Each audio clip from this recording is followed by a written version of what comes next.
Hey, what's up, fam? Thank y'all for tuning in once again, as always. Be sure to like, share, comment, and subscribe. And when you do subscribe, hit the notification bell so every time I drop a video, you will be the first to know about it. So the Democratic National Convention is going on right now in Chicago. And what was it last night?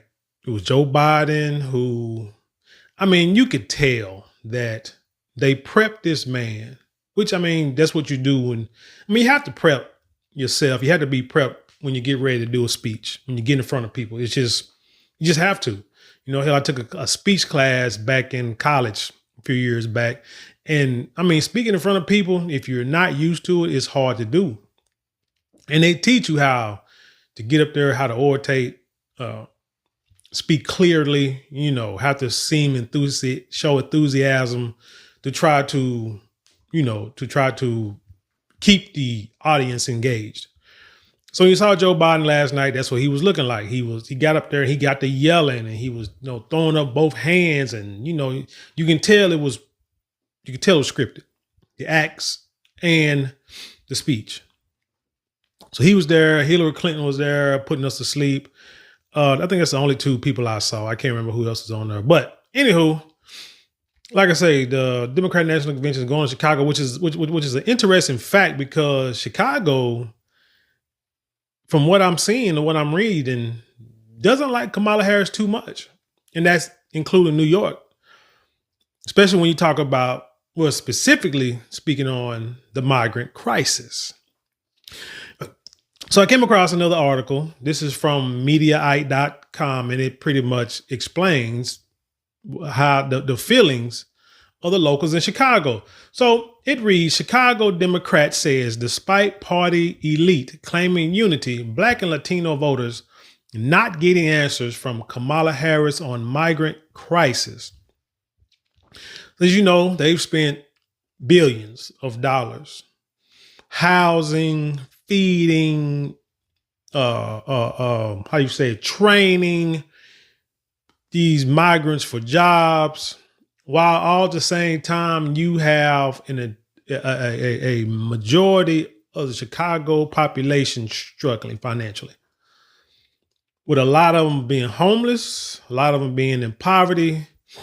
You claim you have no money to help these people. You don't know what to do. You're working on it. It's part of your plan, but yet you do very little to nothing about it. And all of a sudden, the great Governor Greg Abbott ships all these migrants to your city. And in a matter of days, in a matter of hours, you have somewhere for these people to sleep.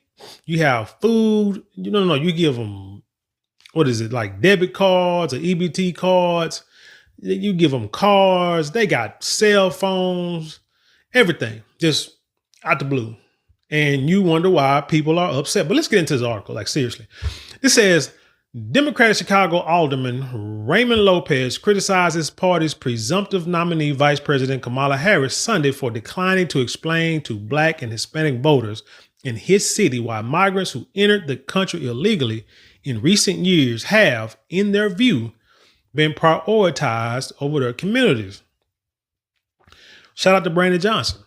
On the eve of the kickoff of the Democratic National Convention in his city, Lopez said many blame Harris for the quote migrant crisis and said she might pay for it at the ballot box in November. Now, I know they want to play identity politics because she's what they call it, Black adjacent woman, because we know she's not Black. And I got a video I'm gonna put it out.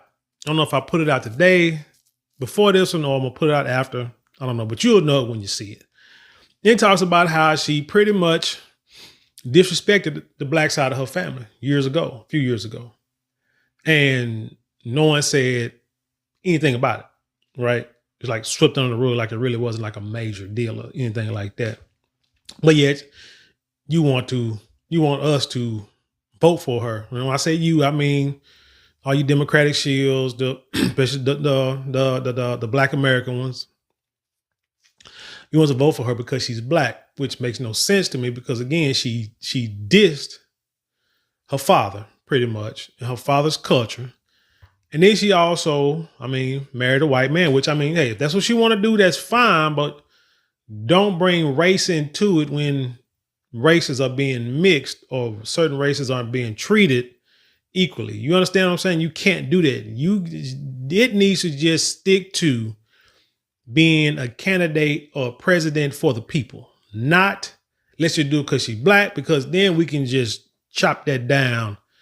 We can regurgitate and spit that out real quick, and it will just destroy your whole essence of your talking points. But let's continue. On America Reports on Fox, network host Sandra Smith spoke to Lopez about the city, noting camera views of Chicago show a polished community prepared to hold a major political event. Now, if I ain't mistaken, Chicago has a shortage of police officers on a daily basis. So then I think by like 3,000, I think they say short of police officers, but yet somehow you find, I think he brought in the National Guard, but you found the manpower to make sure you watch the city while all these politicians are in your city and former presidents and things of that nature. Quote, but when you're on the ground, let's see what he says.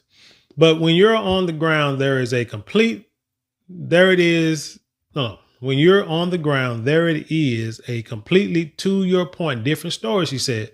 This migrant crisis is real and it's growing. Smith asked Lopez, Raymond, how would you characterize the status of this crisis in that city today? Lopez responded by slamming his party leaders for appearing unified and said many voters in Chicago were less than pleased with Harris. If I was a politician or trying to run for a congressional seat or a political seat, I think the voters are the most important people that you should, cater to. But when it comes to money and for the haves and have-nots, a lot of times your thinking can be skewed. But anyway, let's get to it. Well, I think that our Democratic elite are doing a fine job trying to portray the entire party as being unified behind the vice president, he said. But I can tell you the rank and file, the average Democratic homeowner, particularly within the African-American and Latino community, have many questions, particularly as it relates to the migrant crisis. You've seen Kamala Harris's speeches, right? Where she talk about her plan, her agendas. And when you watch them, they all like regurgitative verbiage. But all she talk about is, like general statements. We're going to get the economy like this. We're going to change this. We're going to stop this. We're going to stop price gouging. We're going to bring reproductive rights for women. We're going to make homes affordable. Not really going in specifics on how they're going to do that. Because let's just be honest. As I said before, United States is a company. Why do I say it's a company? Because it's a capitalistic society. And if you're capitalist, that means you're about money. That means you're about making money, which is who makes money? Businesses. So if you know anything about business, big or small, you know that in order to give something, in order to get something, somebody has to give, and vice versa. You can't, I always tell my kids, no one gives you anything for free that they will miss. Trust me. There's something on the other end that they're going to benefit, or they're not going to get too much of a loss with it. Or they're going to expect something in return in the future. No one gives away anything for free. So when you talk about big money, when you talk about hundreds of millions, billions of dollars, saving this, saving it on this end. The other end, somebody has to pay it, and most likely it's going to be the American people in taxes. It's kind of like when they give money to Ukraine and Israel and whatever other countries they give, migrants that come in. It ain't just money just sitting there. Like I say, well, let me take that back. It is money sitting there, but it's taxpayer money. It's taxpayer money that's allocated for certain things. And sometimes the budget, the money is just sitting there and it's not being used.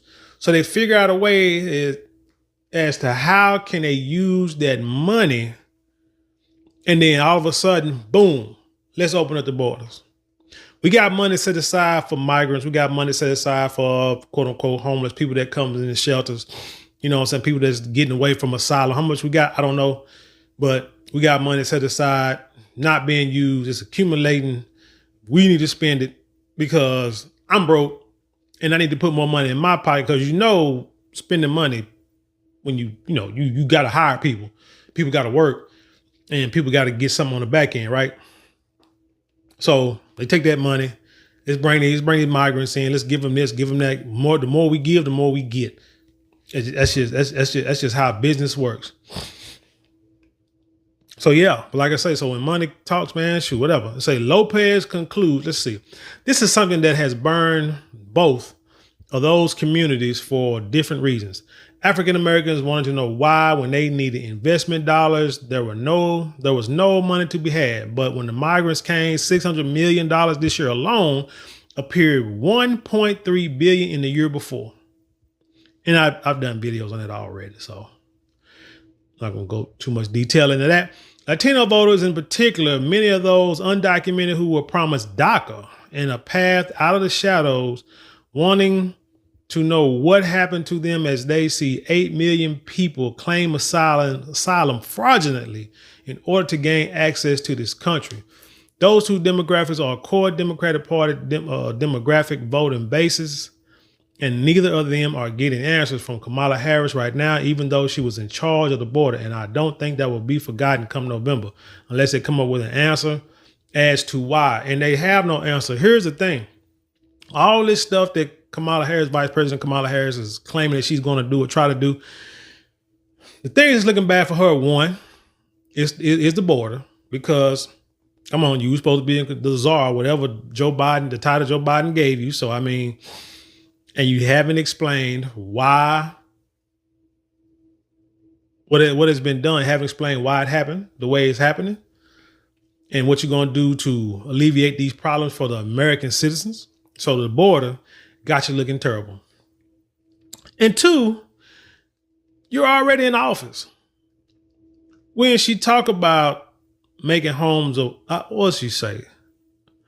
One of her speeches last week, it was building like 100 million homes that are like affordable and rentable.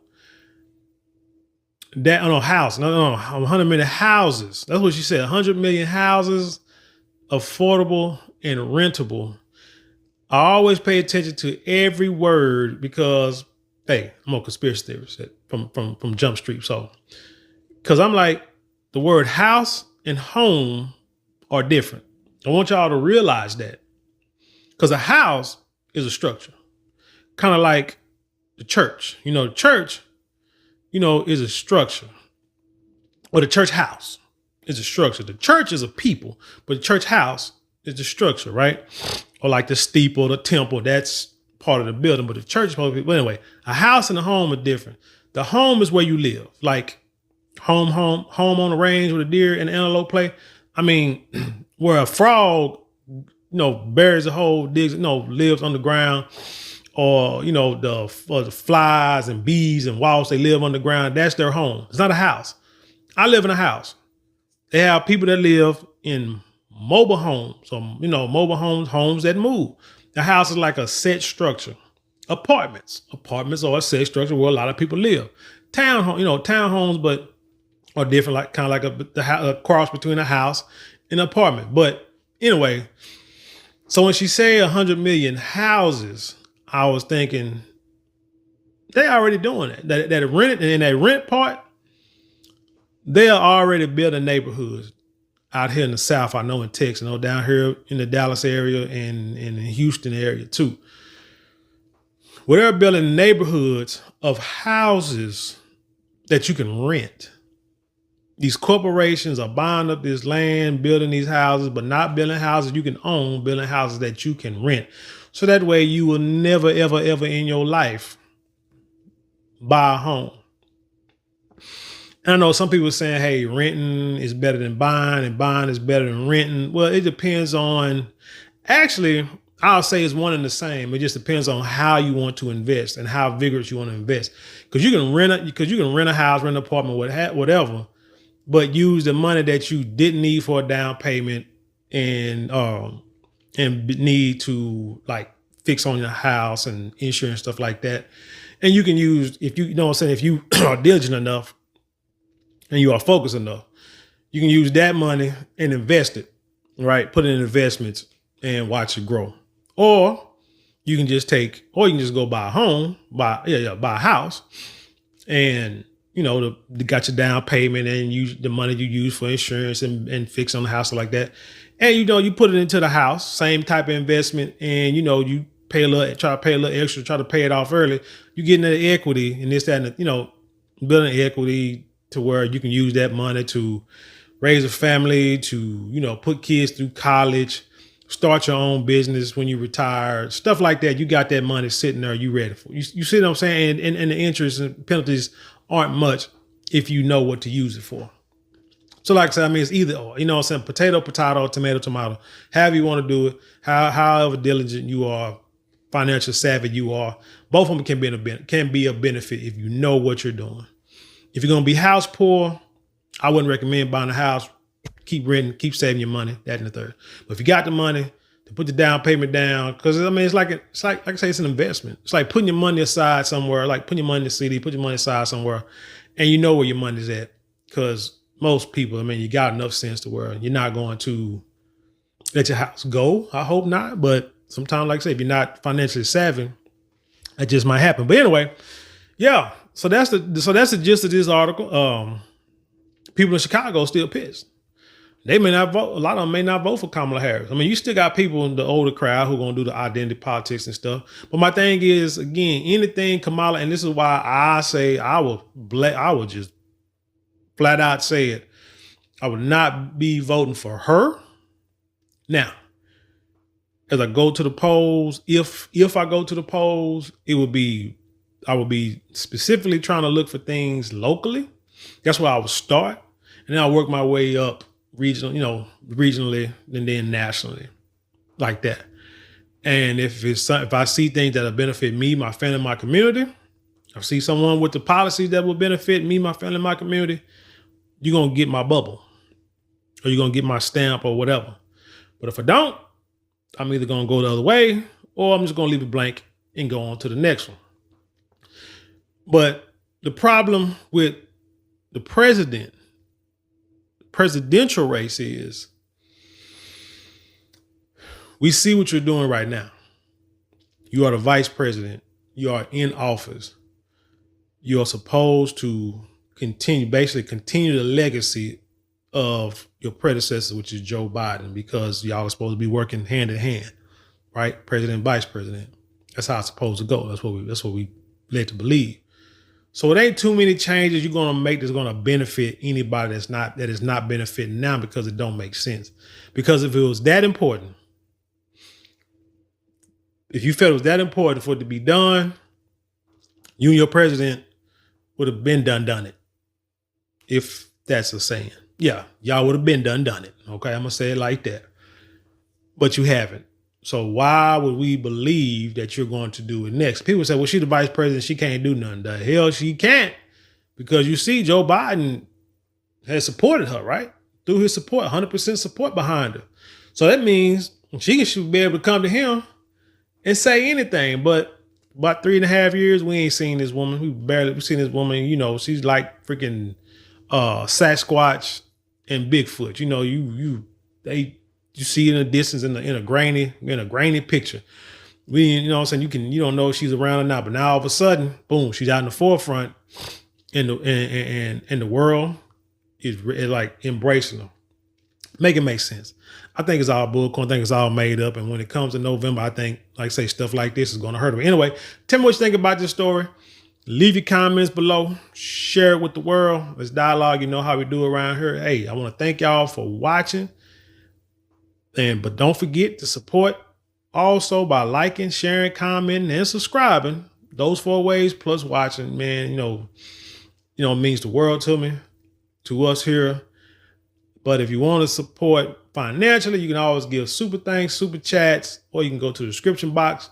There are links there you can click on where you can show financial support, like going to marlonmorale.com, where you can actually get you some, some luxury products. We got perfumes, we got silks, beard kits, toiletry bags, all luxury products, even like vegan tote bags for women.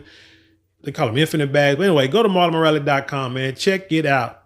We have everything there. I know you will love it and you will not be disappointed. But with that being said, I leave you in peace and I'll see you on the other side.